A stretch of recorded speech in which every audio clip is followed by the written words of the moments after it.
The conflict between humans and the shape-shifting aliens known as Skrulls, which was taking its initial course under the shadows of bureaucracy, comes out in its messiest form in the Secret Invasion season finale as Fury and Sonya Falsworth rush to foil Gravik's plan to initiate the Third World War.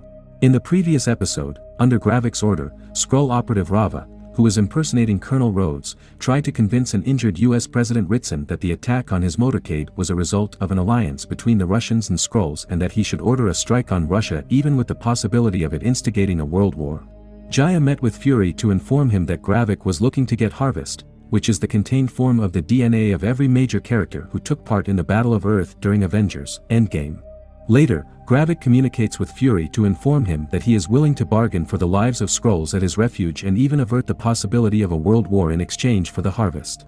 Assisted by Sonya Falsworth in taking the Harvest, Fury is shown all set to take down Gravik as he heads for New Skrullos. Secret Invasion Episode 6 begins with Fury calling his Skrull wife, Priscilla, one last time to settle the disagreements between them that stemmed from their previous argument.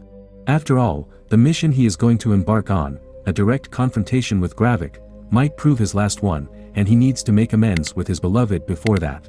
Vara urges Fury not to put his life at risk, knowing full well how futile it is. In reply, Fury only asks her to take care of herself, and Vara hangs up. Fury uses a decoy car to distract the guards posted outside New Skrullos and eliminates them swiftly. Going through the Skrull colony, Fury finds it to be empty and comes across the room where Gravik and his comrades killed the operatives who rebelled against him. New Skrullos were established in the defunct nuclear power plant thanks to the Skrulls having physiological immunity against radioactivity, which seems to have taken hold of Fury as his health starts worsening the longer he stays inside the colony. Fury makes his way further inside and finally arrives at the chamber where the Super Skrull experiment was taking place using Dr. Rosa Dalton's machine, where he finds Gravik waiting for him. An infuriated Gravik berates Fury for how he utilized him along with the other Skrulls to further the cause of humanity while effectively ignoring his side of the bargain, which was to find a new home planet for the displaced Skrull refugees.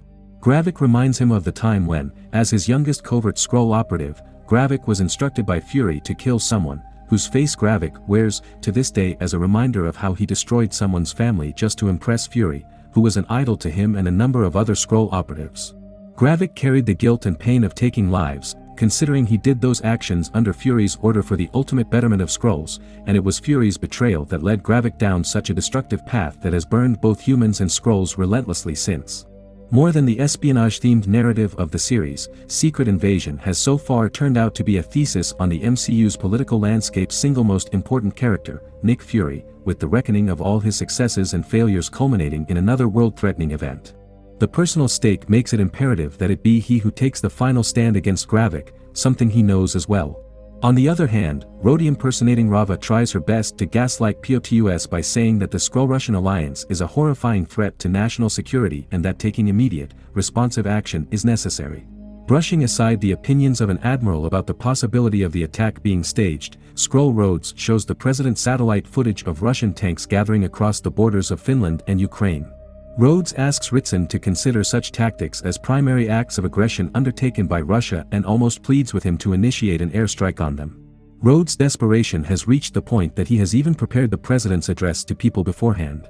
However, before Rhodes can delineate more of these red flags, Sonya Falsworth calls him, stating that Fury, finally losing his mental capacity, is on his way to attack the president and that they need to take the POTUS to the upper levels of the clinic. As Rhodes and the rest of the security rush to take Ritson to the topmost level, one by one, every single operative gets tranquilized by the unseen assailants, all except Rhodes. At New Skrullos, Fury acknowledges his past mistakes of abandoning his duties and responsibilities to Skrull and that he feels responsible for Gravik, the youngest Skrull whom he had exploited all those years ago. Fury urges Gravik to leave the planet along with the remaining Skrull population in exchange for the harvest, which he has brought with him. As Fury hands Gravik the vial containing the harvest, Gravik tests it to confirm its purity, and it is shown that DNA samples of almost the entire gallery of superpowered characters are accumulated in it. Fury's condition keeps worsening, and Gravik decides to use the harvest on himself while Fury is still inside the machine. Gravik emerges as the strongest version of Super Skrull, with the combined might of Carol Danvers, Hulk, Cull Obsidian, Proxima Midnight, Mantis, Korg, and many other powerhouses, and starts thrashing Fury to vent his frustration. However, He is shocked out of his wits when Fury matches his strength and sends him flying across the room, and soon the switcheroo is revealed as, on the other side of the globe, Sonya and the real Nick Fury corner Skrulls in front of President Ritson. It was Jaya who was impersonating Fury in front of Gravik all along, and thanks to Gravik's overconfidence and arrogance, now she shares the exact same powers Gravik does. A prolonged battle between the two begins as Jaya is charged to exact revenge from her former comrade, who is responsible for the deaths of both her parents. At London, Fury and Sonya try to convince a confused President Ritson about Skrulls' deception and urge him to call off the airstrike. An air of mistrust pervades momentarily, which clears off pretty easily as Rava, Skrulls, disarms Sonya to shoot down Fury, only to end up getting headshot herself, and in her final moment, her body changes back to her Skrull form. Seeing the gravity of the Skrull invasion firsthand, Ritson wastes no time calling off the strike and preparing for a public address. At New Skrullos, Jaya uses Captain Marvel's energy blast to kill Gravik once and for all and rescues all the bureaucracy, media personnel, and other persons of importance, among whom Agent Ross and the real Colonel James Rhodes are present. Ritson makes a precise yet fierce public address about the Skrull invasion, which indicates a strong anti-alien policy the USA will undertake from this point on, along with hunting down all the Skrulls.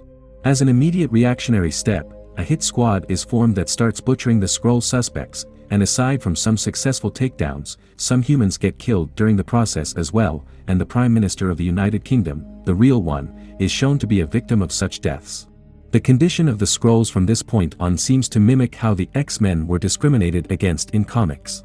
Sonya Falsworth visits Jaya and asks for her assistance in exchange for help against the Skrull struggle against Ritson's manhunt, and unlike the Talos-Fury relationship, they agree to do away with emotional complexities from the get-go, as service in exchange for service will be the only intricacy they are willing to be concerned with.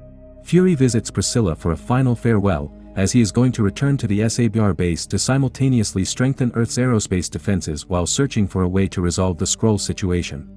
After calling President Ritson, Fury expresses his disappointment with the approach he took about the Skrull situation, which turned an already bad situation worse. In reply, Ritson scoffs at him, stating Fury should take the Skrulls off the planet if he is indeed that concerned about them. In the end, Fury kind of does so, as Priscilla arrives to see off her husband, and Fury requests that she come with him as well. Fury states that the Kree have agreed on a peace treaty with the Skrulls, and Vara is needed as a mediator during the discussion.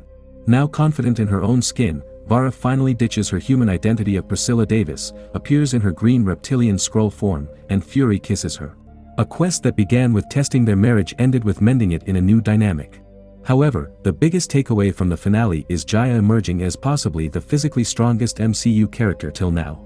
With the abilities of several dozens of super beings, she is the capable leader to protect the now most vulnerable Skrulls, and her position in the larger MCU narrative is going to be of seminal importance now that Avengers, Kang Dynasty and Avengers, Secret Wars will bring multiversal threats to the Prime Earth. Thank you for joining us on this journey, and I hope you enjoyed the final episode of Secret Invasion. We will meet in the next video.